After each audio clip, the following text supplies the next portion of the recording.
Alhamdulillahi Rabbil Alamin. Wabihi nasta'inu ala umuri dunya wad din. Asyhadu an la ilaha illallah wahdahu la syarikalah. Wa asyhadu anna Muhammadan abduhu wa rasuluh. Allahumma salli ala nabiyyina wa habibina Muhammad sallallahu alaihi wasallam wa ala alihi wa ashabihi ajma'in wa man tabi'ahum bi ihsanin ila yaumiddin. Maba'ad. Kaum muslimin dan muslimat jamaah subuh yang insyaallah dimuliakan oleh Allah Subhanahu wa taala. Kita memuji Allah Subhanahu wa taala setelah kita dibangunkan dari tidur kita, dari mati kita. Dengan izinnya, kita juga bisa hadir di tempat ini, menunaikan kewajiban kita kepada Allah, pertanda ketaatan kita kepadanya dan kesetiaan kepada Rasulullah Muhammad sallallahu alaihi wa alihi wasallam. Salat subuh, kalau dilihat dari kedudukan hukum dalam syariat ini, sama dengan salat-salat lain.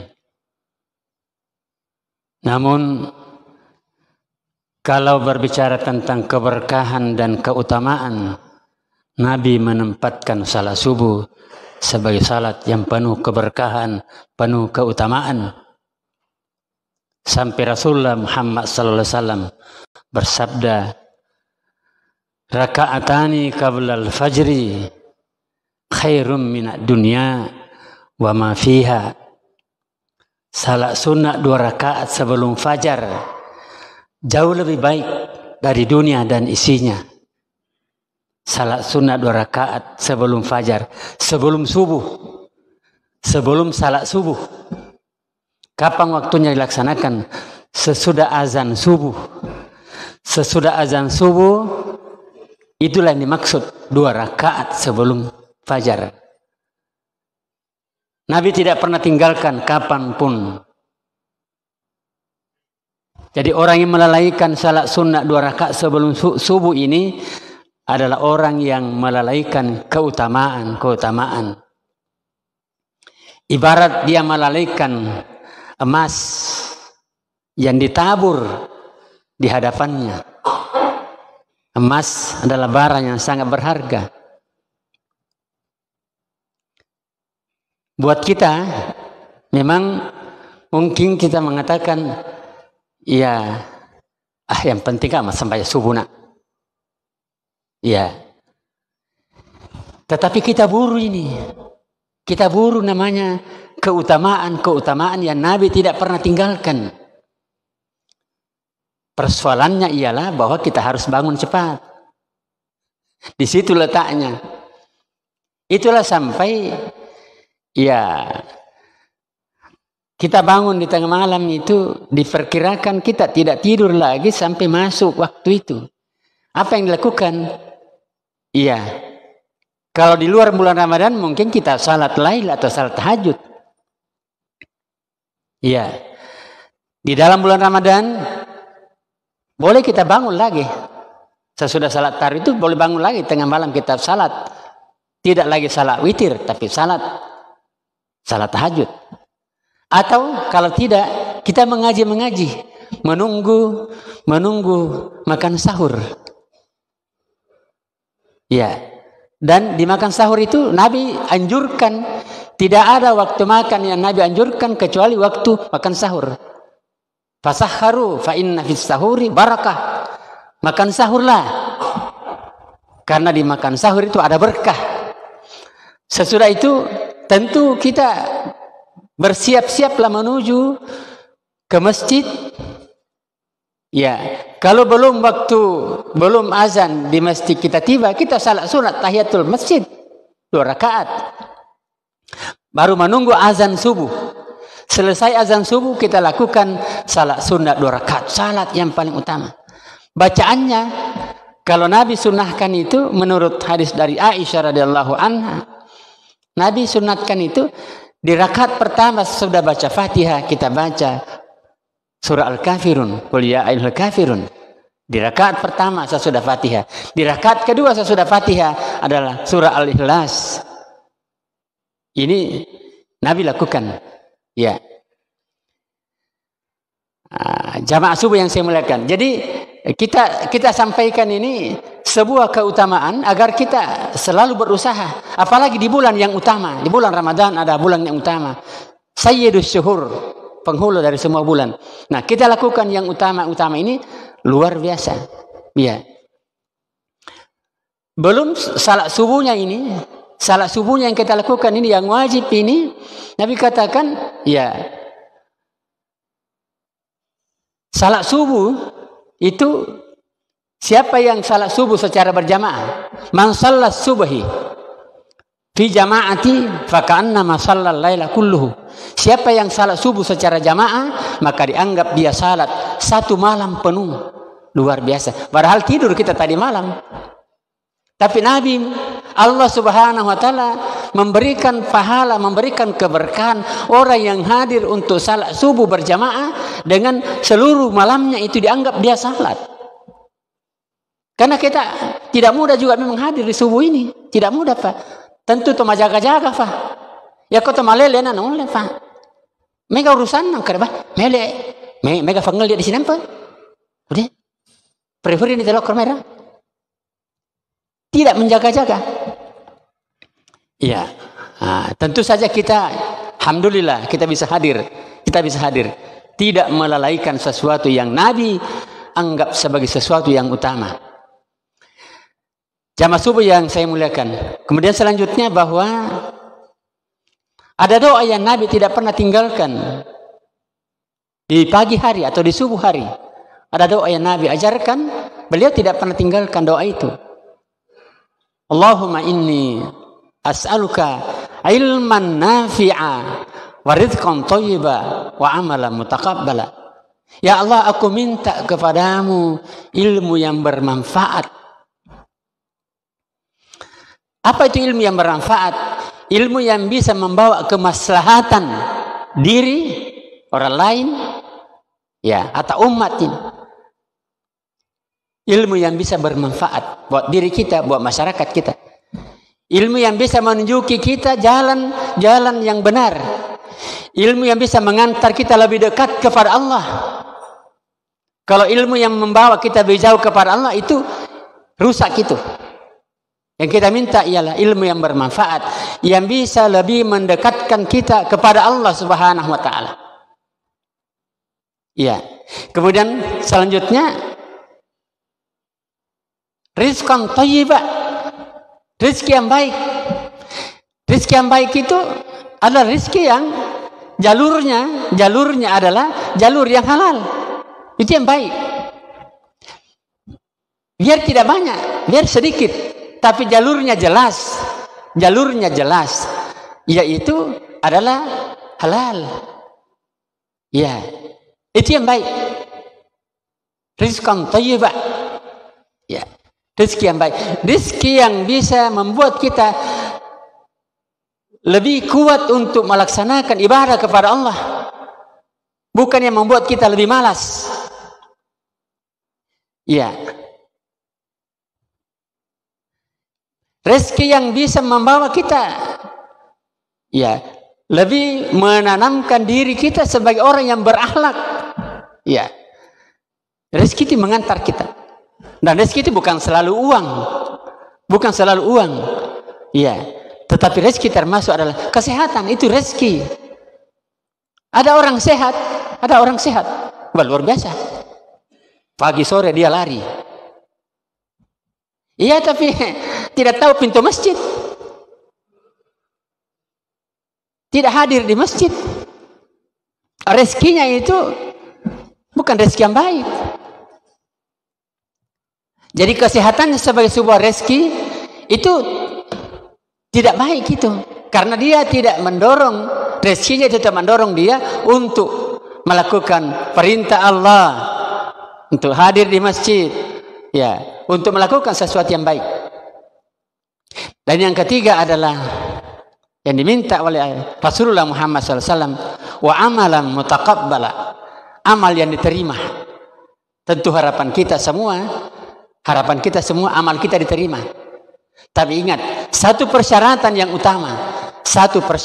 utama amal kita diterima adalah ikhlas.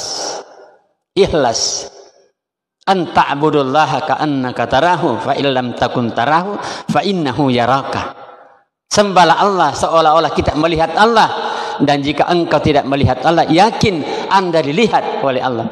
Jadi kita hadir dari rumah kita tinggalkan rumah kita, di pintu kita baca bismillahi tawakkaltu 'alallahi la haula wala quwata illa billah.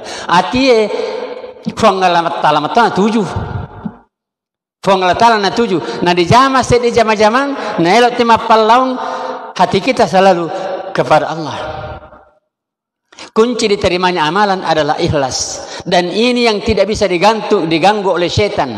Tidak bisa diganggu. Orang yang ikhlas itu, tantangan apapun di hadapannya, dia akan jalan. Tantangan apapun.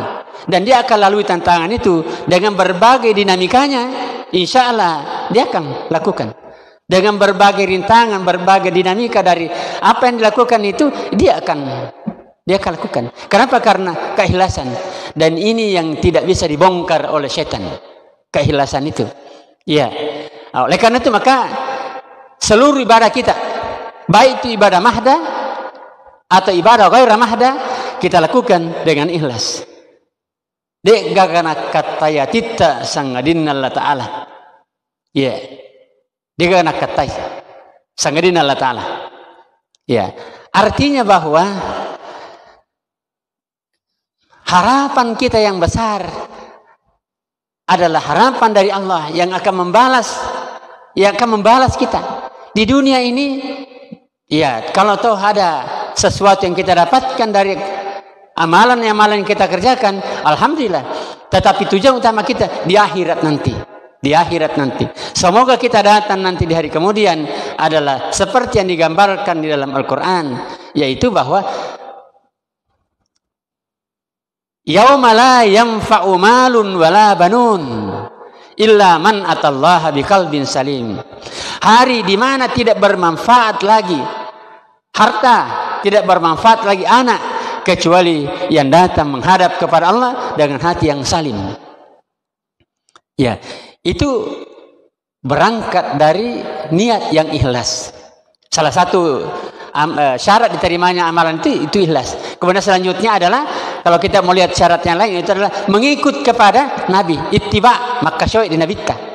Artinya bahwa yang kita lakukan itu ada contoh, iya, ada contoh dari Nabi, sehingga dengan demikian insya Allah dipertanggungjawabkan sebentar,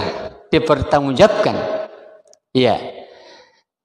Kalau kita memperhatikan di tempat kita ini, alhamdulillah, dari ukuran itu, dari salat tarawih kita, dari salat witir kita, alhamdulillah, ukuran itu ada di dalamnya. Masih kita jumpai ada di tempat lain itu, terutama di pelaksanaan salat tarawih dan salat witirnya itu masih dicampur-campur. Iya.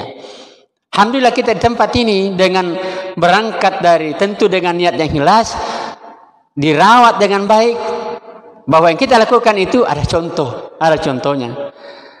Dan alhamdulillah tentu dengan imam yang memimpin kita di sini adalah dengan penuh keberkahan, bacaan yang bagus, bacaan yang indah, bacaan yang betul-betul adalah membawa kehusyukan kita. Ya, membawa kehusyukan kita insya Allah.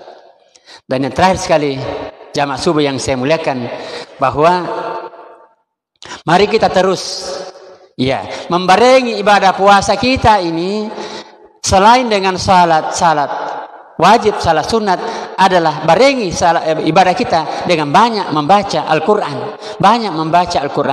Nabi katakan, asyamu wal Quran syafa'atan yaumal qiyamah. Puasa dan Al-Quran akan datang di hari kemudian memberikan syafaat kepada kita. Puasa dan Al-Quran akan datang memberi syafaat. Puasa akan datang menghadap kepada Allah, ya Allah, iya nasabari. Nade nan rede nainun di sona ramalang, dek nasiruntuk bainena. Sekarang izinkan aku memberi syafaatnya.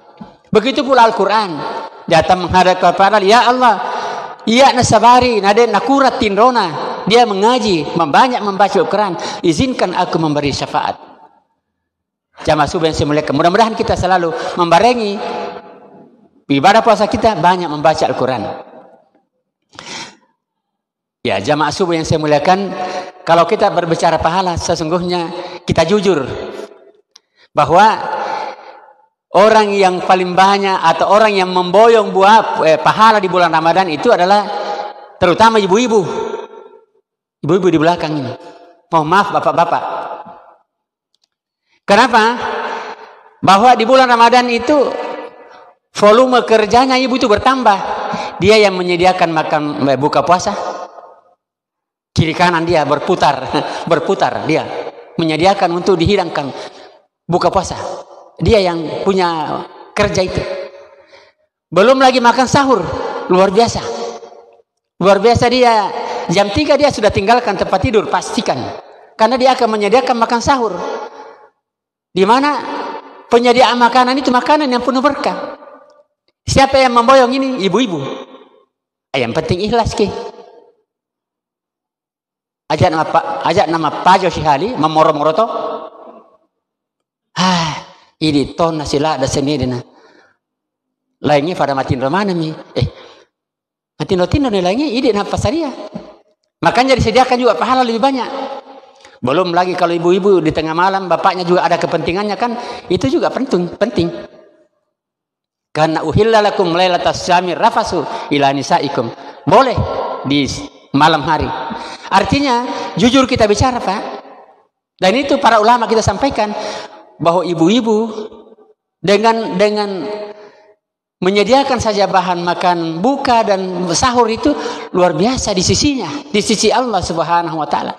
Oleh karena itu kita ingatkan ikhlas kinjama jama-jama ngiro sehingga itu bisa sudah cukup membuka pintu surga buat ibu-ibu. Insyaallah. Ya. Saya kira itu yang kita bisa sampaikan pada subuh hari ini. Dan kita selalu berdoa kepada Allah. Semoga Allah Subhanahu wa taala memberikan kesehatan kepada kita yang sempurna, memberikan ketabahan kita, keimanan yang kokoh sehingga kita bisa melaksanakan seluruh rangkaian ibadah Ramadan dengan sempurna insyaallah. Ya, demikian segala kekurangannya adalah kekurangan saya, kelebihannya datang dari Allah Subhanahu wa taala. Subhanakallahumma bihamdik, asyhadu an la ilaha illa anta, astaghfiruka wa atubu ilaik. Assalamualaikum warahmatullahi wabarakatuh.